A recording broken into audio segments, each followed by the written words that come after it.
Just waiting on like 2 more people to come in, and then I'll start running my mouth real quick. I just wanted to go ahead and get this over with so I can go shower and go to bed.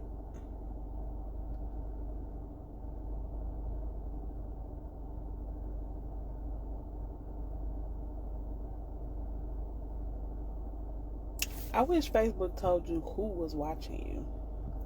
But I guess they got to be your friend to tell you that. Okay, well, here goes.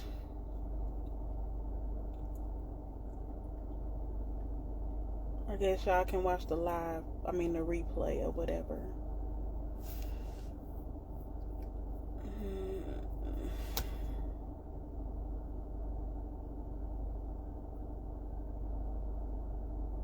Okay, well, here goes. So far as, well, I'm not going to mention people by name this time, but if you've already watched the previous lives or caught the replay of the lives, then you pretty much know who the people are that I'm talking about.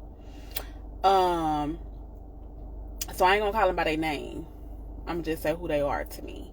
So anyway, so my grandmother was released from the hospital last week, and she went back with the same daughter she was with before she went to the hospital, but there was a stipulation. The hospital would not allow her to leave without having care set up, and so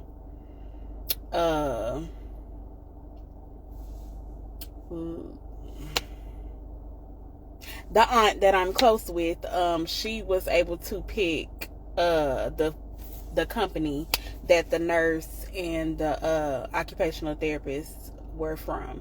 So they go out there 2 times a week to care for her and check on her, have her do her exercises and stuff to try to get her like rehabilitated. So that is a plus, which is one of the main reasons that I spoke out in the first place, because I wanted things in place where somebody was making sure that she was being taken care of. So the whole reason I even did that first live, mission accomplished. My granny is still on this earth, and she is being taken care of, and is being made sure that she's being taken care of. So that's what I wanted. On the flip side, you guys heard, the phone calls. I read you text messages where I was threatened and things of that nature. I did go and file a police report. And I'm going to say this so other people, if you get in a situation where family or anybody is threatening you or anything like that, and you feel like it puts you back in a childlike state or something, and you just want to protect yourself and you want to lash back out, don't do it. Don't do it. Because while I was on the phone with one of them, I'm basically going back and forth with her, because I felt like a kid, again, unprotected. So I'm going back and forth with her trying to stand up for myself, but that went against me trying to get protective orders.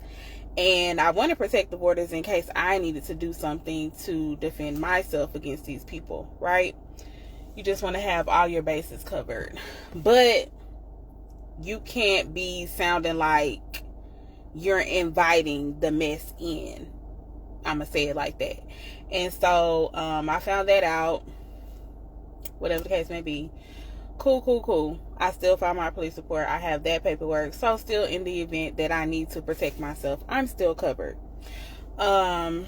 Also, I found out that the person that gave birth to me in 2017, she got, hold on, because I don't like lying on people. Y'all know I keep receipts.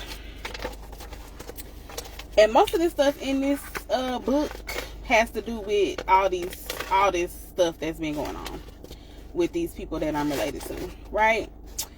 So on the 24th of March, on the 24th, I had to go in for a speeding ticket. I was not speeding. However, I was not going to go back and forth with the officer. We weren't going to get into no battle of words or wits or none of that. I was just like, okay, and got my ticket because I knew I could get it dismissed. So I went to court for it on the 24th. Now, in Houston, where I live, when you get a ticket or something, lawyers' offices around town are going to send you paperwork like about that ticket and if you have anything else, right? So I got a letter here's a letter right here. I got a letter from an attorney's office telling me about some citations. So there were 3 tickets, and then there was also a violation of promise to appear, which is what you get when you don't go to court when you're supposed to go. So all of this happened, the tickets happened January 11th of 2017, right?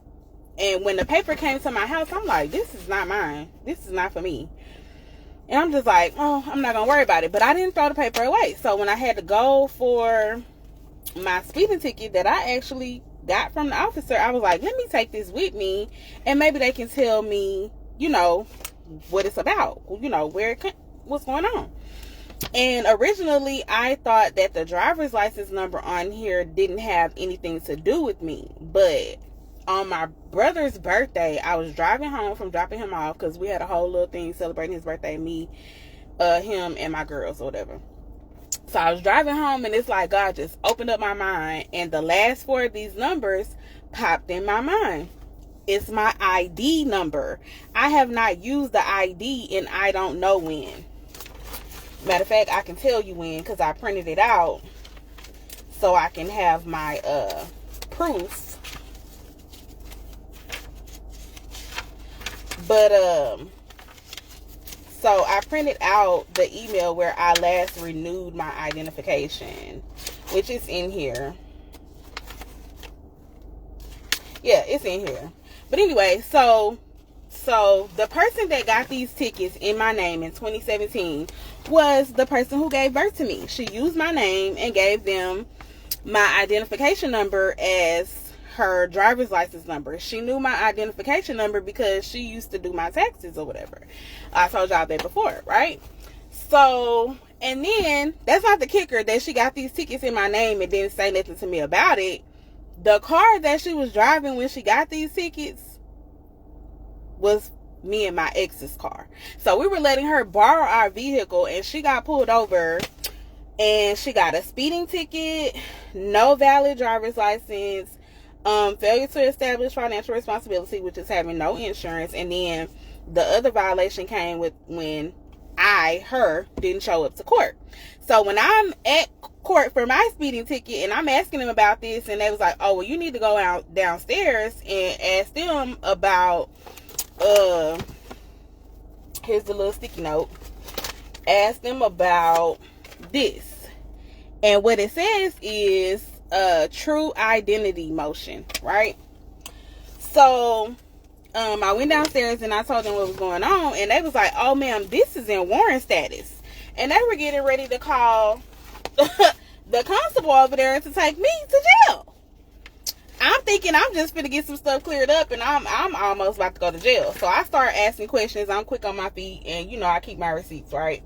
And so I asked them, you know, what was the address that the person gave, where they lived, where did the person get pulled over, and I'm like,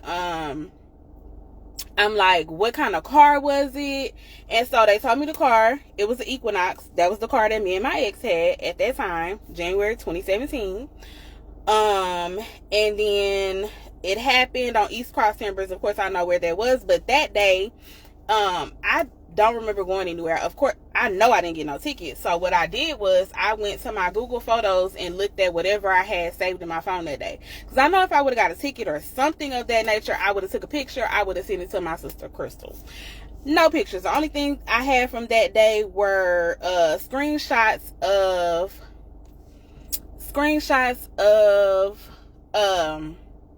couponing, because I was big into couponing at that time. Okay, I think he came back. Did it turn it? Yep, it turned. Okay, there you go. Sorry, Facebook was tripping.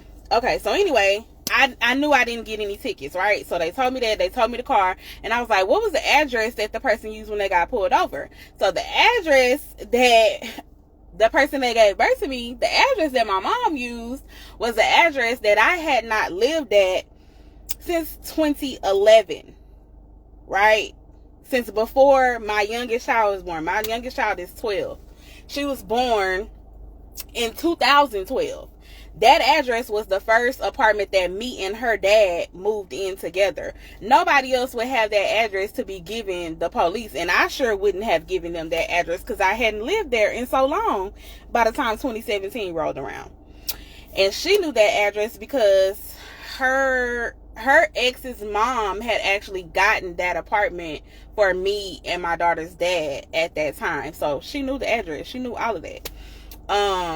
So yeah, she gave the police my name, my identification number, and didn't tell me nothing about these tickets. I found out about them when I went to court for my ticket, which I got that set for trial by judge, and we're gonna get that dismissed because I was not speeding.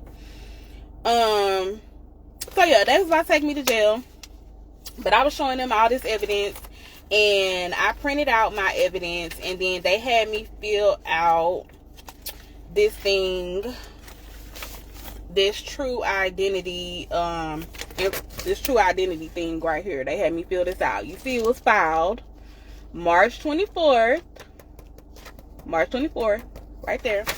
It was filed. And then so in this thing right here, you have to put where you were living at the time of the tickets, where you currently live, the vehicle in question. You have to put what you drive now and who you think used your name and all of that. And then you have to sign your name 5 times also. I did all of that. And then the lady notarized it for me. And they were like, girl, I'm so sorry that your mom would do that. Shit, I'm sorry too that she would. But I don't put it past her because she's done stuff with my identity in the past. But it's always been like light bills and stuff like that or whatever. But what the kicker for me is, you got tickets in my name while borrowing my vehicle, my girlfriend's vehicle, whatever. I'm paying on it. We paying on it. Whatever. And then you didn't tell me. And then I could have went to jail. And my kids were at home waiting on me. Right? And you could have, let's just say, okay, you got the tickets in my name, right? You could have came back with the car and been like, hey, baby, so I already got a warrant out, or I didn't want no tickets on my name, or whatever the case may be, however you want to justify. You could have came and told me and said, just go to court, and whatever you got to pay, I'll pay it. But no, instead of holding yourself accountable and being honest and us figuring a way out to get through it together, you just leave it on me.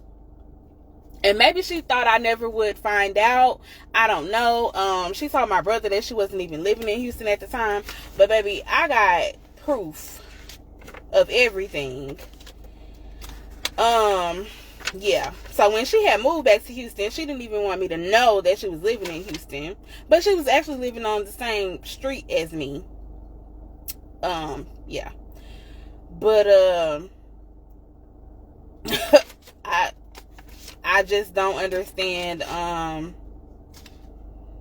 I just don't understand why you do that. I have proof of when I changed my address at that time, where I was living, the last time I lived at the address that she gave to the police when she got pulled over. I have all of that. I even have the chat between me and Reliant, which is an energy company here in Houston, where I found out that there was another light bill account in my name, and it wasn't mine, it was hers. And their balance was $249.89. So her and the people that lived in her apartment with her, it was $249. And my light bill was only $80.70, but hers was $249.89, and it got tacked on to my bill. And so I had to fill some stuff out so that they would take that off of my account, take it off of my name or whatever. But I didn't do anything to her then. You know what I'm saying? I'm just like, I talked to her about it. We got into it about it. And of course, she still didn't want to take accountability. She claimed that she asked me, but no, you did not ask me. And even if you did ask me, why wouldn't you pay your bill? Why would you allow your high ass bill to get tacked onto my account because now you want to switch to a different light company, and so you get the bill transferred over here? That's crazy. So anyway, when I went back to the place where the municipal building where you take care of your tickets or whatever, to take my evidence to file with my paperwork, they had already closed they closed it and took it off of my name. This is the paperwork. This is the printout that the lady gave me up there. That it says, I don't think y'all can see that, but it says closed. They closed all of them, so I no longer have warrants out for my arrest. They're closed. So, and then I got the papers in the mail from the municipal building. That's what these are. It's 4 of them. That's my proof that they got closed. So I'm also going to file identity theft charges, because why the fuck would you do that? So in the letter that they sent me telling me that they closed the stuff, it says order granting motion for true identity. On this March 27, 2025 came on to be heard defendant's motion for true identity, the court having heard the evidence presented and being of the opinion that said motion should be granted. It is therefore ordered, adjudged, and decreed that the offense in the above numbered and entitled cause be dismissed. So that's what it says for all 4 of them. So these 4 letters, along with all the proof that I printed out, of where I was living and all that at the time, are going to go when I file identity theft charges. So, I mean, a lot of people, I'm sure, would say, that's your mama, that's your mama, that's your mama. Right, but I'm her daughter. And she didn't care about that when she did what she did. So, like, she wasn't going to come bum me out if they took me to jail. And if I wasn't quick on my feet and I didn't know my life, like, what if I was on drugs or something and I didn't know what I was doing in 2017 or, you know, whatever. Like, these people literally would have took me to jail March 24th. That's crazy. And my kids would have been like, where's my mommy? Of course, my sister Crystal would have came and got them, and, you know, we would have figured it out. But I shouldn't have to go through anything like that, especially not because of something that my mom did. Like, that's crazy to me. So that's the update on that.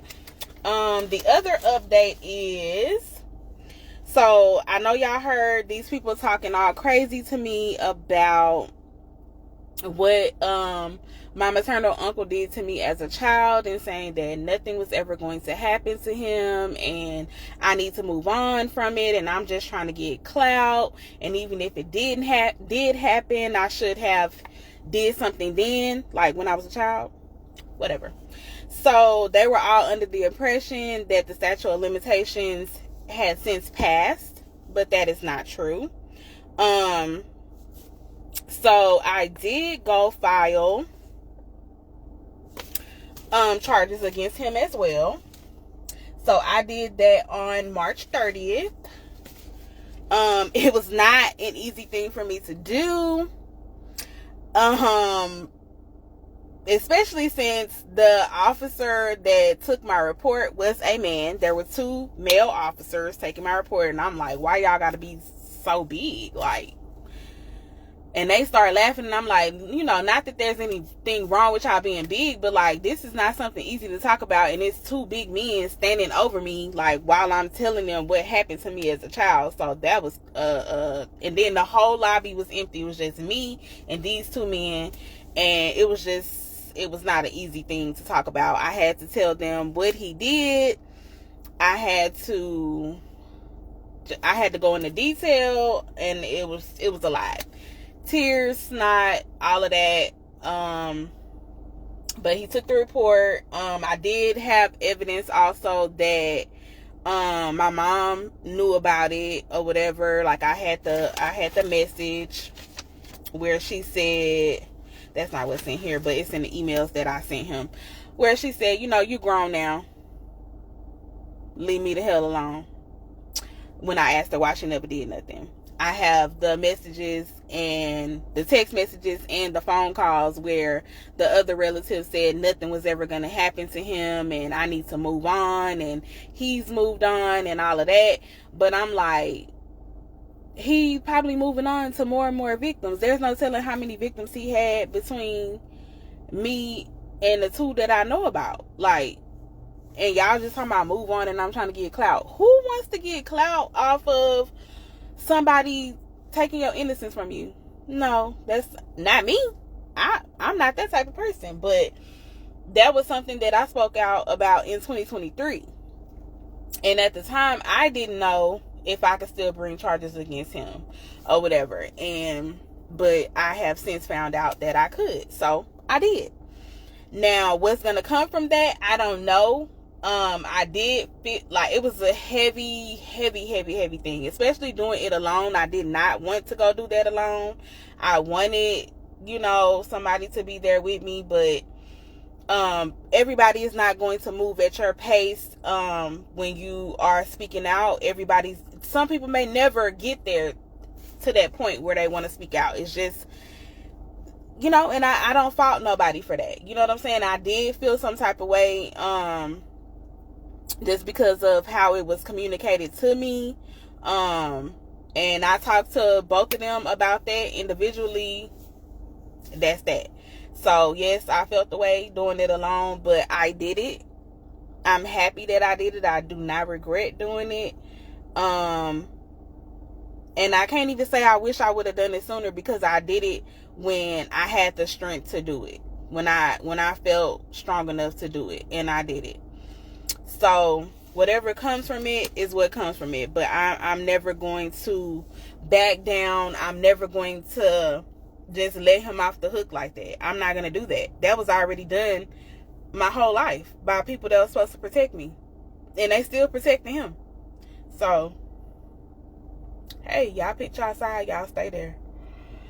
But I just want to get on here and tell y'all that my granny got released from the hospital. They have nurses going to check on her, occupational therapist 2 times a week.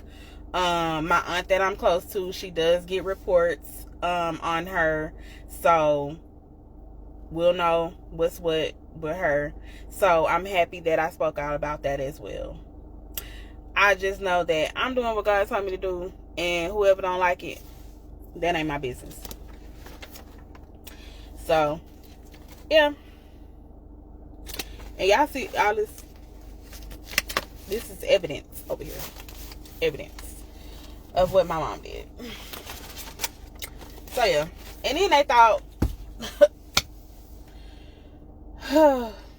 I don't know, y'all. I just don't understand how people could be so nasty and so cold and just do their blood the way that these people have been treating me, treating others that I'm close to. I just don't get it. I could never. I will never. Never gonna happen. And I will always protect my children from people like that. They will never be around people like that. On my side of the family or their dad. No, we're not doing that. So, that's all I came to say.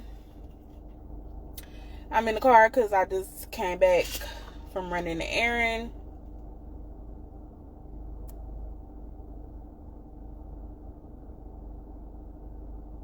Somebody was riding by slow, and baby, if you want somebody to be slow singing and flower bringing, play over here.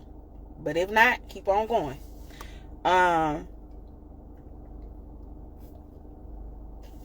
So that's all I had to say tonight. I'm very tired, so it's time for me to go in the house, take my shower, and get in my bed. I appreciate whoever watched, and if you caught the tail end, the replay will be up on TikTok, on Facebook, on YouTube. You can catch the replay. I will put it up. But thanks for watching. I'm out of here. And if you prayed for my granny, for me, for those that I love, I appreciate you. Y'all have a good night.